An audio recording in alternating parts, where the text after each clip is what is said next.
I am not your typical news reporter.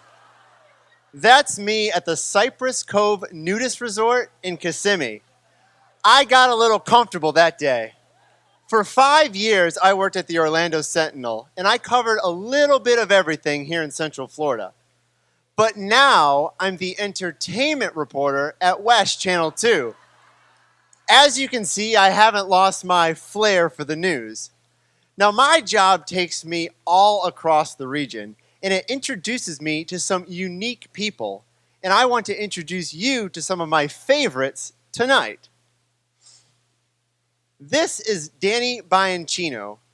Danny liked to dance, and he spent almost every Friday night at the Why Not Lounge in Altamont Springs. When Danny turned 90 years old, his friends threw him this big birthday bash. And don't let those crutches fool you, Danny had some moves. 3 months after I met Danny, I wrote his obituary. His daughter told me that he had plans to go to the club the week that he died. And just before he passed away, Danny was tapping his fingers to the Bee Gees song, Stayin' Alive. Danny danced till the very, very end. Penny Gold loves Converse All-Star sneakers. She has just about every color and design you can imagine. For a while, she had the Guinness World Record for the most pairs of Converse All-Stars, with 733 pairs. She no longer has that record, but she continues to buy shoes. She now has 950 pairs. That means Penny could wear a different pair of Converse every day for almost 3 years. And she keeps them all in a custom-built closet at her home in Lake Mary. This little guy is some pig. His name is Chris P. Bacon, and he was born without the use of his hind legs. But instead of becoming a ham sandwich, Chris became an internet sensation when a video of him went viral. Dr. Len Lucero saved the little piggy and got him a wheelchair. Together, Chris and Len travel the country, visiting hospitals and meeting people with special needs. Chris also has his own line of inspirational children's books. Like I said, some pig, huh? So this guy, I heard his voice from a mile away. I was biking in Paramore one Saturday afternoon, and I heard this booming voice talking about Jesus. So naturally, I followed it, and I met James Chandler. Every Saturday for 15 years, James and his wife, Laretha, have set up these huge speakers so they can preach the word of God in the neighborhood. James also sings, dances, and plays a mean tambourine. Now, I had to ask James, why do you do this? And he said, I don't want to go to heaven all by myself. So you've heard of the song Walk Like an Egyptian. Fred Guntert wanted to die like an Egyptian.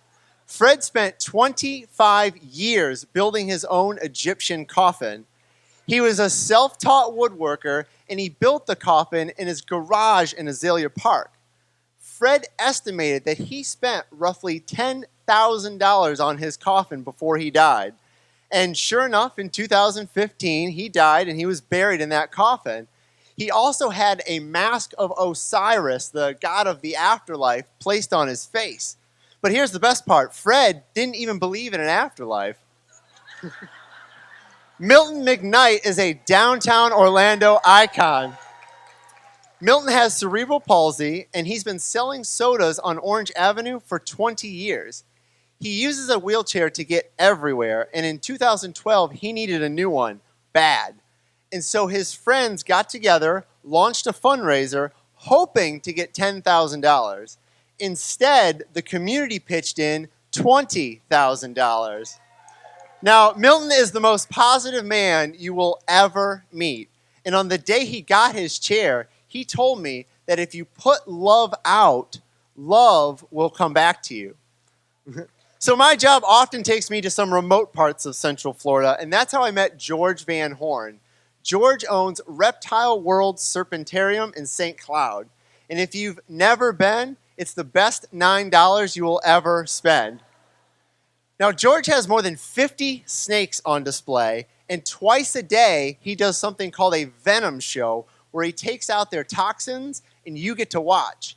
Now, over his lifetime, George has been bit 14 times, but he continues to work because he wants people to be educated about snakes and not afraid of them.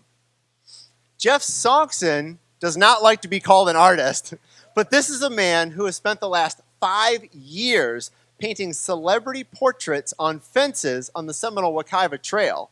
He's painted Elvis Presley, Frank Sinatra, Marilyn Monroe, even Big Bird. Now, since he started, Jeff has painted more than 1,200 portraits. His goal is to go from his parents' house in Longwood all the way to Lake Mary Boulevard. That's 5 miles. So I'm hoping he runs out of real celebrities and starts painting local TV reporters. Now, my job isn't always fun. After the shooting at Pulse, I went out looking for stories on how the community was coping.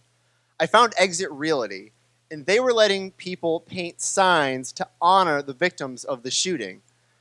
I met a woman there named Nicole Ellie, and she said something to me that I will never forget.